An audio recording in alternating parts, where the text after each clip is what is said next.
Admiral Jake Morrison stood at the command center of Titan's shield, watching the stars through the massive viewing window. The orbital station floated silently above Earth, its metal surface gleaming in the sunlight. Jake had been in charge of the Earth Defense Fleet for 8 years now, and most days were quiet. Today felt different. His coffee grew cold as he studied the sensor readings on his screen. Something was moving at the edge of the solar system, near Jupiter's moons. The signals were strange, unlike anything human ships produced. Jake pressed a button on his console. Captain Lisa Chen was piloting her patrol ship Aurora's Edge through the asteroid belt when the call came in. She had been checking the mining stations, making sure everything was running smoothly. The miners worked hard out here, far from Earth, pulling valuable metals from the rocks floating in space. "Lisa, we need you to investigate something near Jupiter." Jake's voice crackled through the radio. "We're picking up unusual readings." Lisa changed course, her small ship turning toward the giant planet. She had been flying patrol missions for 5 years and had never seen anything like what appeared on her sensors. 3 large objects were moving between Jupiter's moons, too big to be asteroids and moving too fast to be natural. As she got closer, Lisa's heart began to race. The objects were ships, but not human ships. They were dark and angular with strange markings on their hulls. She had never seen anything like them before. These were alien vessels. Before Lisa could send a message back to Earth, one of the alien ships turned toward her. A bright beam of energy shot out faster than lightning. Lisa watched in horror as the beam struck the mining station on Europa's surface. The explosion lit up the darkness of space like a tiny sun. 2 more mining vessels were destroyed in seconds. Lisa counted the lives lost, over 200 people, miners and their families who lived on the stations. These aliens had just killed 200 humans without warning, without even trying to talk. Lisa's radio filled with emergency signals from the surviving stations. People were screaming, calling for help, asking what was happening. She tried to answer them, but her voice caught in her throat. Then her ship's communication system activated on its own. The alien voice that came through was cold and mechanical, speaking perfect English through some kind of translation device. "Primitive species of the 3rd planet from your star, you have 7 of your day cycles to surrender without conditions.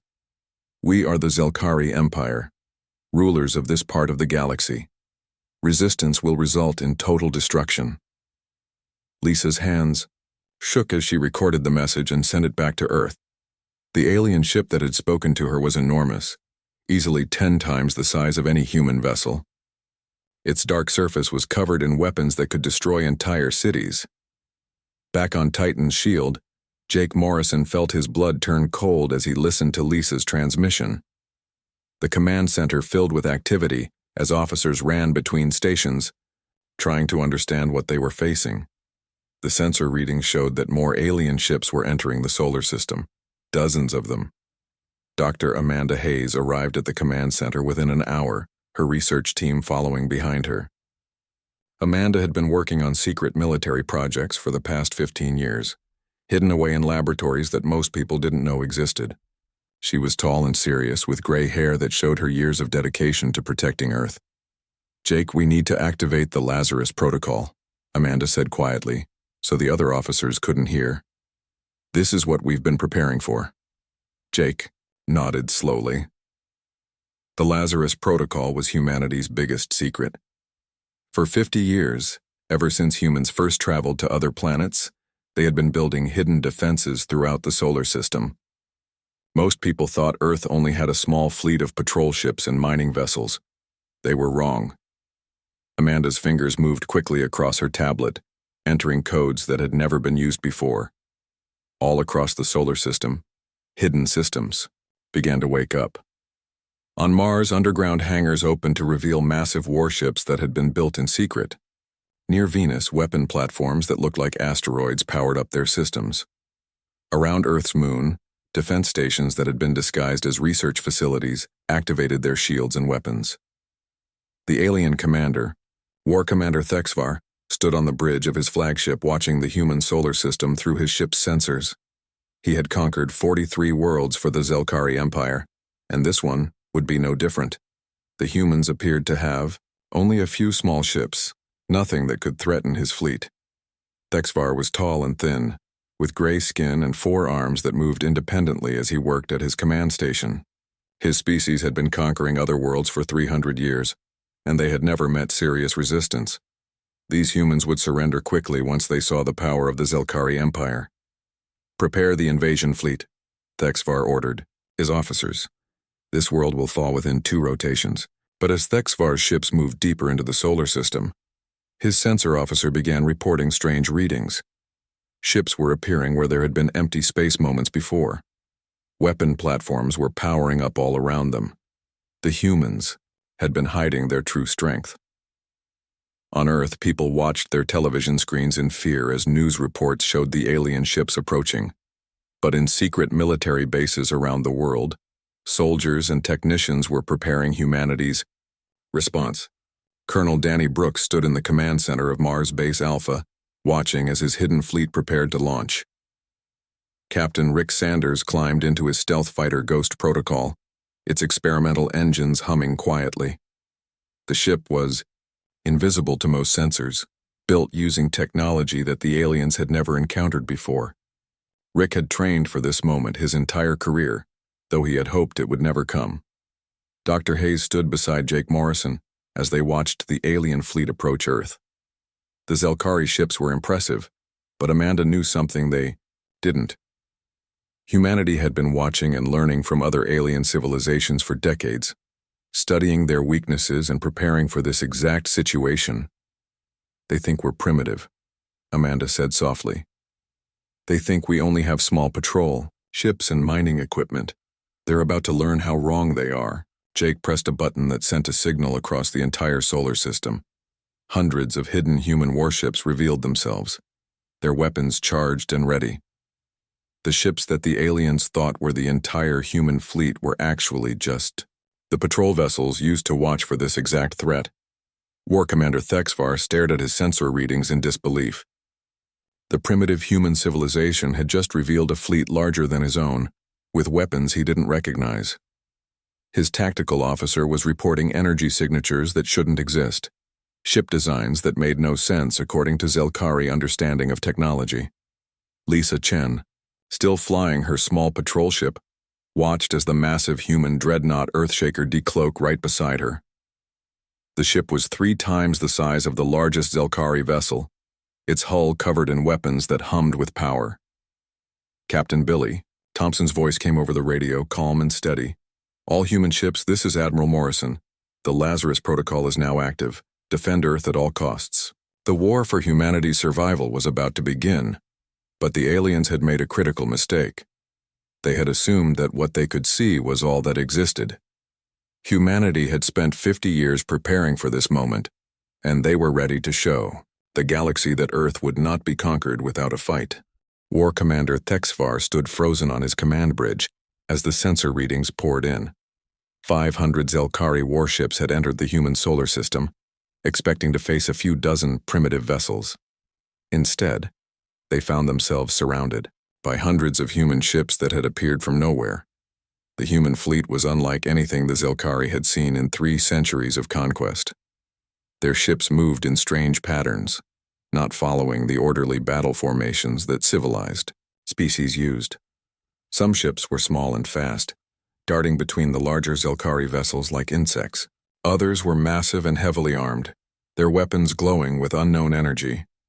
Colonel Danny Brooks commanded the Mars Base Alpha Defense Fleet from the bridge of his destroyer Red Dawn. He had studied every Zelkari battle record that human intelligence had collected over the years. The aliens always used the same tactics, overwhelming firepower arranged in strict geometric patterns. They were predictable, and Danny planned to use that against them.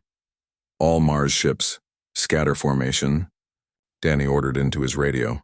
"Don't give them a target they can understand."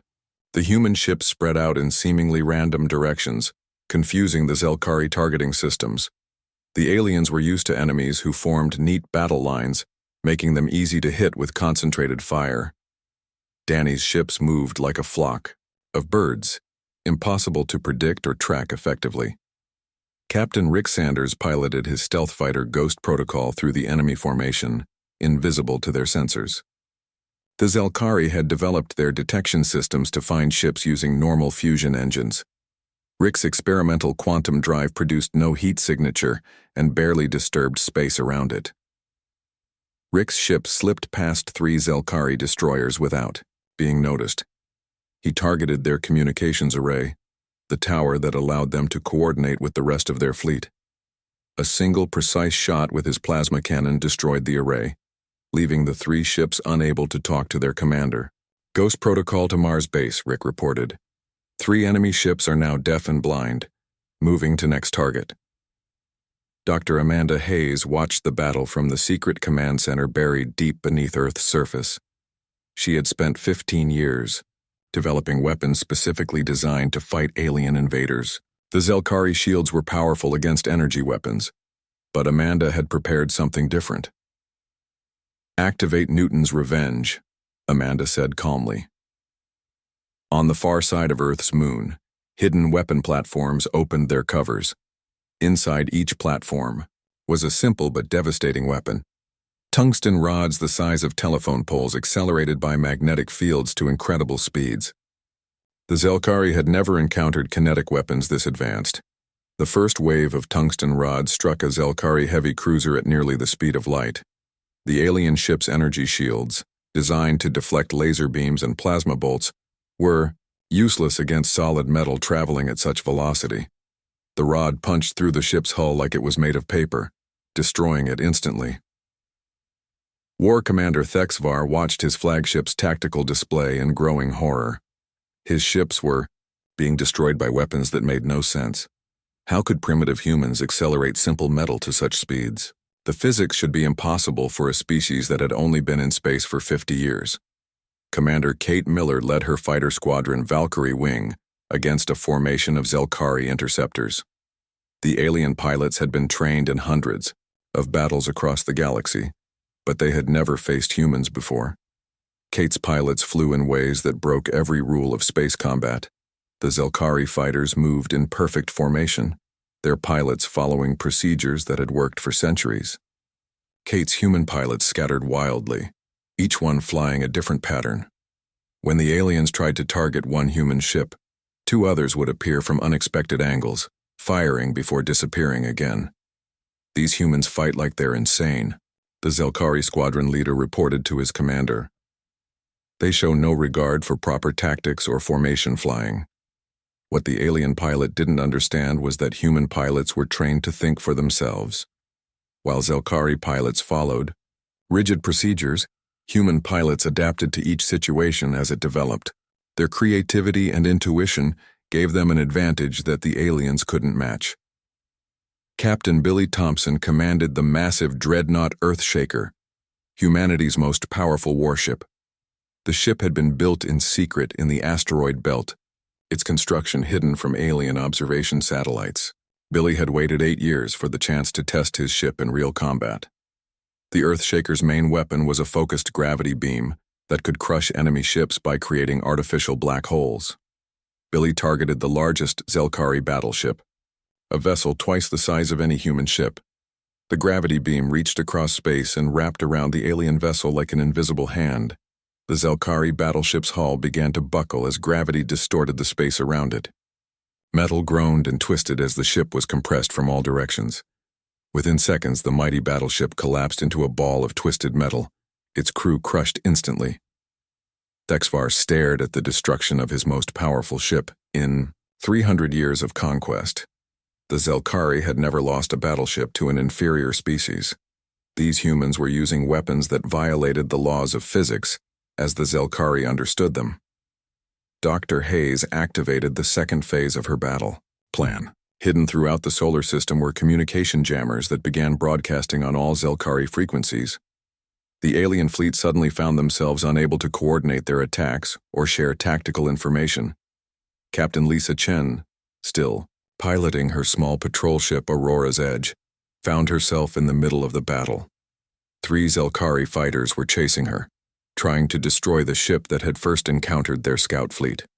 Lisa's patrol ship was fast, but lightly armed. no match for military fighters. But Lisa had an advantage the aliens didn't know about. Every human pilot trained for combat in Earth's asteroid belt, learning to navigate through fields of floating rocks at high speed. The Zelkari fighters had never faced such an environment. Lisa dove into a dense cluster of asteroids, weaving between rocks the size of buildings. The alien pilots followed, confident they could catch a single human ship. But as they entered the asteroid field, Lisa triggered hidden charges that Dr. Hayes had placed on key asteroids months ago.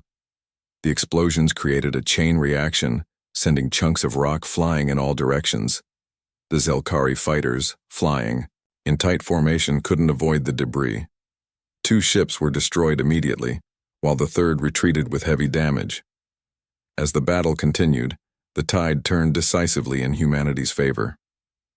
The Zelkari fleet, designed to overwhelm primitive civilizations, found themselves outmatched by human creativity and adaptability. Their rigid tactics were useless against enemies who refused to fight by conventional rules. War Commander Thexvar realized his invasion was failing. Half his fleet was destroyed or disabled, and the humans showed no signs of weakening. His remaining ships were scattered across the solar system, unable to support each other due to the communication jamming. All Zelkari ships, retreat to the outer system, Thexvar ordered. Regroup at the rally point. But the humans weren't finished. Admiral Jake Morrison had been waiting for this moment, when the alien fleet would be scattered and demoralized. He activated the final phase of the Lazarus Protocol. From hiding places throughout the solar system, the last wave of human ships revealed themselves. These were the newest vessels, equipped with captured Zelkari technology that had been reverse-engineered and improved by human scientists. The hunters were about to become the hunted. Thexvar's remaining ships limped toward the edge of the solar system, pursued by human vessels that were faster and more maneuverable than anything the Zelkari had ever built. The war commander realized he was facing his first defeat in a career spanning 2 centuries. As his damaged flagship fled toward deep space, Thexvar sent an urgent message to the Zelkari High Command. Abort all operations in this sector immediately. The humans are not what we expected. They fight with weapons we cannot understand and tactics that make no sense. They are more dangerous than any species we have encountered. The message would reach Zelkari Prime in 3 days. By then, it would be too late to prevent what was coming next. Admiral Jake Morrison stood in the war room deep beneath Earth's surface, studying holographic maps of the galaxy. The battle for Earth was over, but Jake knew the war was just beginning. The Zelkari Empire would send more fleets, bigger ones, until Earth was nothing but burning rubble. "We can't just sit here and wait for them to come back," Jake said to the assembled commanders. "We need to take the fight to them before they have time to prepare." Dr. Amanda Hayes nodded from across the table. Her team had been working around the clock, studying the wreckage of Zelkari ships that had been destroyed in the battle. What they found was both encouraging and terrifying. "The good news is that their technology isn't as advanced as we feared," Amanda explained. "Their faster-than-light engines are actually less efficient than what we can build now. The bad news is that they have thousands of ships spread across dozens of star systems." Captain Billy Thompson, commander of the dreadnought Earthshaker, leaned forward. "How long before they send another invasion fleet?" "Our intelligence suggests they'll need at least 6 months to gather enough ships," Amanda replied. "But we can't wait that long. We need to strike first." Jake made the decision. That would change the course of human history. Instead of defending Earth and hoping for the best, humanity would hunt down the Zelkari Empire and destroy their ability to wage war. It was a dangerous plan, but it was their only chance. Within 2 weeks, the newly formed human deep space fleet was ready to launch. Captain Billy Thompson's Earthshaker led a group of 30 warships, all equipped with improved faster-than-light drives based on captured Zelkari technology. The human engineers had made the alien engines 3 times more efficient, allowing the fleet to travel farther and faster than any Zelkari ship. The fleet's first target was a Zelkari supply depot in the Kepler system, 43 light-years from Earth. According to captured alien data, the depot supplied fuel and weapons to 12 different Zelkari battle fleets, Destroying it would cripple their ability to wage war in this part of the galaxy. Captain Amy Foster commanded the Marine Assault Division aboard the troopship Liberty Bell. She had trained her soldiers for months, preparing them to fight aliens in environments they had never seen. Amy was small and tough, with short black hair and eyes that missed nothing. Her Marines trusted her completely. The human fleet arrived at the Kepler system 3 days before the retreating Zelkari survivors could warn their commanders.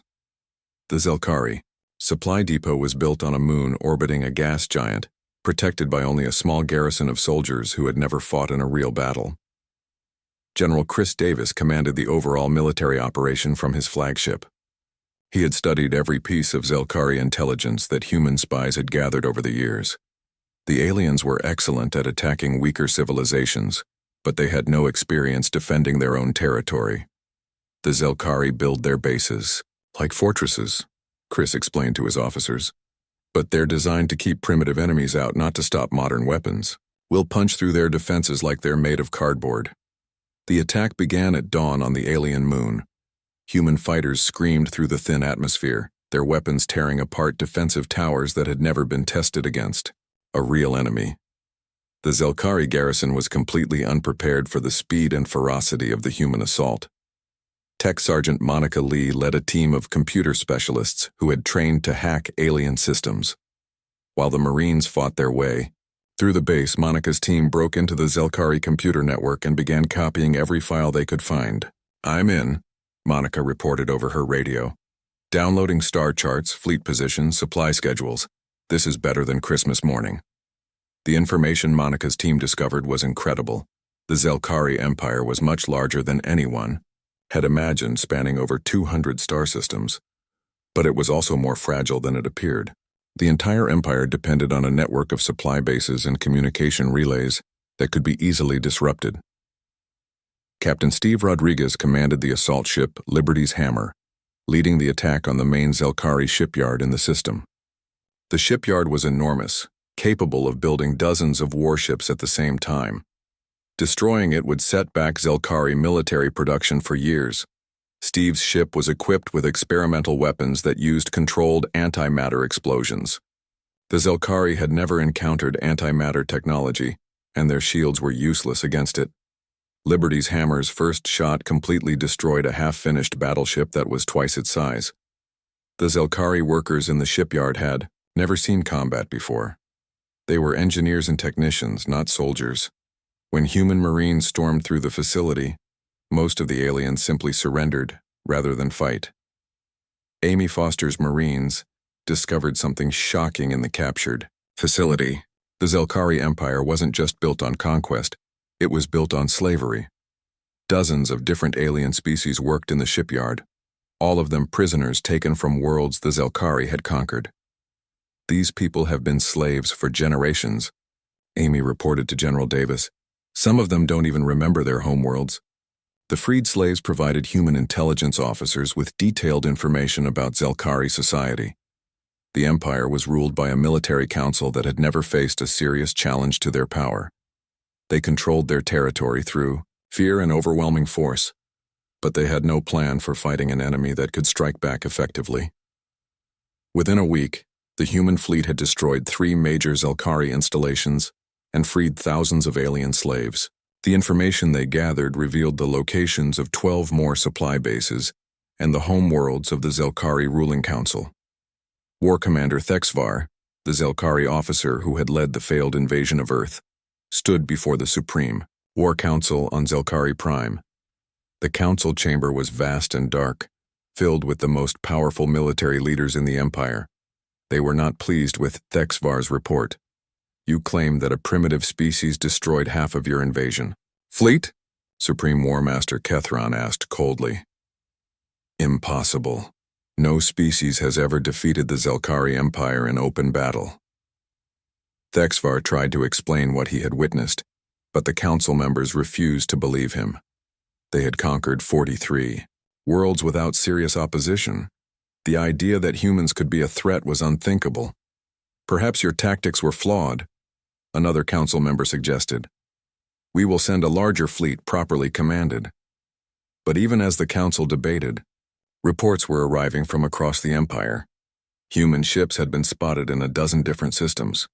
Supply bases were being destroyed, communication relays were going offline, and freed slaves were spreading word of human victories throughout Zelkari territory. Captain Tony Chen, commanding the destroyer Starforge, led a strike against a Zelkari communication station in the Vega system. The station coordinated military traffic across 20 star systems, relaying orders from the home world to distant fleets. Tony's ship used advanced stealth technology to approach the station undetected. When his weapons destroyed the main transmitter, 20 Zelkari fleets suddenly found themselves cut off from their command structure, unable to receive new orders or coordinate their movements. The effects of the human campaign were felt throughout the Zelkari Empire. For the first time in 3 centuries, the Empire's expansion stopped completely as fleets were recalled to defend core systems. Worlds that had been scheduled for conquest were given reprieve as Zelkari resources were diverted to deal with the human threat. Dr. Hayes analyzed the intelligence gathered from captured Zelkari facilities and made a startling discovery. The Empire was actually much weaker than it appeared. Most of their military strength was concentrated in a few key systems, while the rest of their territory was lightly defended. "We don't need to conquer the entire Zelkari Empire," Amanda explained to Admiral Morrison. "We just need to cut off the head of the snake. If we can neutralize their homeworld and the core military systems, the rest of the Empire will collapse on its own." Jake Morrison studied the tactical displays showing Zelkari fleet movements across the galaxy. The aliens were pulling ships from frontier systems to defend their core worlds, exactly as the humans had hoped. The Empire that had seemed invincible just months ago was now scrambling to defend itself against a species they had underestimated. The hunt was about to enter its final phase. Supreme War Master Kethron stood in the command center of Zelkari Prime, watching the tactical displays with growing desperation. Red warning lights flashed across the galaxy map as human forces struck at targets throughout the Empire. In just 3 months, these primitive humans had done what no enemy had accomplished in 3 centuries. They had brought the mighty Zelkari Empire to its knees. "Gather every available ship," Kethron ordered his commanders. "We will launch one final assault on their homeworld. If we can destroy Earth, their resistance will collapse." Admiral Jake Morrison received the intelligence report while standing on the bridge of the new orbital fortress New Geneva. Human spies throughout Zelkari territory had reported massive fleet movements toward Earth. The aliens were bringing everything they had left for one last desperate attack. "They're committing their entire remaining fleet," Colonel Jenny Park reported from her station. Jenny had been promoted to oversee Earth's planetary defense systems after the success of the Mars operations. "Over 800 ships, including their best remaining commanders." Jake nodded calmly. He had been expecting this moment for months. While the human fleet had been striking Zelkari targets across the galaxy, Earth's defenses had been growing, stronger every day. Dr. Amanda Hayes had spent the time well. "Activate the solar web," Jake ordered. Throughout the solar system, automated defense platforms came online. They had been built using the best human and captured Zelkari technology, creating a defensive network unlike anything the galaxy had ever seen. Each platform was equipped with quantum disruption weapons that could tear apart enemy ships at the molecular level. Captain Tony Chen commanded the flagship Terra's Pride, humanity's newest and most powerful warship. The ship had been built using lessons learned from months of fighting Zelkari forces. It was faster, stronger, and more heavily armed than anything the aliens possessed. "All human ships, prepare for the final battle," Tony announced over the fleet communication system. "Today we end this war once and for all." The Zelkari fleet arrived at the edge of the solar system like a dark storm cloud. 800 warships moved in perfect formation, their weapons charged and ready for battle. Catherine commanded from his flagship Eternal Dominion, the largest ship the Zelkari had ever built. But as the alien fleet approached Earth, they found something they had not expected. The solar system had been turned into a fortress. Weapon platforms floated between the planets like metal moons, their sensors tracking every Zelkari ship. Hidden among the asteroids were human warships, waiting for the perfect moment to strike. Dr. Hayes watched the approaching fleet from her command bunker, deep beneath Earth's surface. Her fingers moved across control panels, coordinating the defensive systems she had spent years designing. This was the moment all her work had been leading to. "Solar Web is fully operational," she reported to Admiral Morrison. "All weapon platforms are online and ready to fire." The battle began when the first Zelkari ships entered the orbit of Mars. Immediately, they were met by a wall of energy beams from the hidden defense platforms. The aliens had expected to face Earth's fleet in open battle, not navigate through a maze of automated weapons. Captain Gary Mitchell led his squadron of stealth fighters through the enemy formation, his ships invisible to Zelkari sensors. The Ghostwing had been specially trained for this moment, learning to exploit every weakness in alien ship design. Gary's plasma torpedoes struck the Zelkari command vessels, destroying their ability to coordinate the attack. Commander Kate Miller, now leading the expanded Valkyrie wing, coordinated the fighter assault from her flagship. Human pilots had proven superior to Zelkari aviators in every previous battle, and this engagement was no different. The alien fighters, trained to fight in rigid formations, could not adapt to the chaotic human flight patterns. The Solar Web defense system proved devastatingly effective. As Zelkari ships tried to advance toward Earth, they were caught in crossfire from multiple weapon platforms. The quantum disruption beams tore through alien shields like they were made of paper, destroying ship after ship. Kethran watched his fleet being decimated and realized the humans had set a trap. The solar system wasn't just defended, it was a killing field designed to destroy any invading force. His ships were being picked apart by weapons they couldn't even see coming. "All ships, concentrate fire on the third planet," Kethran ordered desperately. "Destroy their homeworld before they can destroy us." But Captain Billy Thompson was waiting for exactly this move. The dreadnought Earthshaker and its sister ships had been positioned between the Zelkari fleet and Earth, their massive weapons charged and ready. When the alien ships tried to break through toward the planet, they ran straight into humanity's most powerful warships. The gravity weapons that had proven so effective against individual ships were even more devastating when used against massed formations.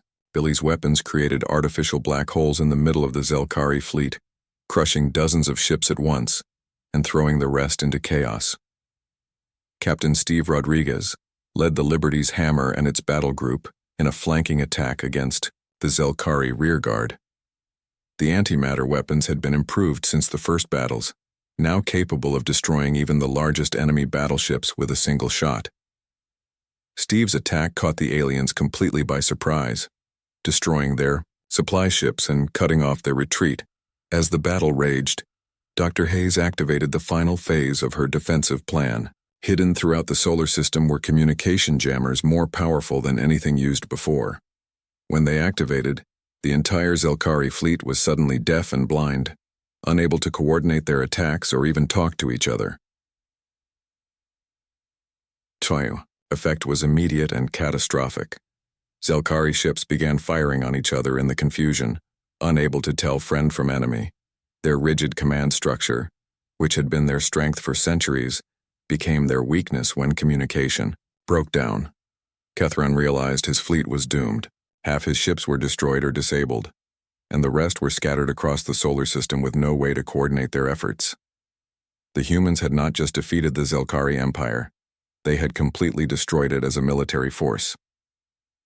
"This is Supreme War Master Kethran to all human forces," he broadcast on an open channel.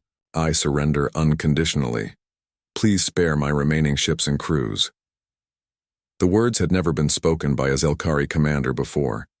In 300 years of conquest, no Zelkari leader had ever surrendered to an enemy. But Jake Morrison had accomplished what no other species could. He had broken the empire that had terrorized the galaxy. 6 months later, Ambassador Kelly Rogers stood in the council chamber of the new Terran Galactic Council on the space station Harmony. Representatives from dozens of former Zelkari slave worlds had come to join humanity's growing federation. The species that had once lived in fear of alien conquest now looked to Earth for protection and leadership. Captain Lisa Chen, who had been present at first contact with the Zelkari, now commanded the exploration vessel New Horizons. Her ship, was one of dozens exploring beyond the galaxy, searching for new worlds and new civilizations that humanity could welcome as friends rather than conquer as enemies. Dr. Hayes stood beside her old friend Jake Morrison on the observation deck of New Geneva, watching construction crews building humanity's first intergalactic starships. The technology captured from the Zelkari had opened up possibilities they had never imagined. The deep space sensors are picking up signals from other galaxies, Amanda reported quietly. Radio transmissions, faster than light communications, signs of advanced civilizations. Jake smiled as he watched the stars. The Zelkari Empire had made a critical mistake when they attacked Earth. They had assumed that what they could see was all that existed, that humanity was weak because they appeared primitive. Instead, they had awakened a species that would change the galaxy forever. Commander Gary Mitchell finished his patrol of the outer solar system and headed home to Earth. The planet looked peaceful from space, its blue oceans and white clouds unmarked by the war that had raged around it. But appearances could be deceiving, as the Zelkari had learned too late. Humanity had proven that strength came not from conquering others, but from protecting what mattered and standing up to those who would do harm. The galaxy was safer now, and it would remain so as long as humans were watching the stars.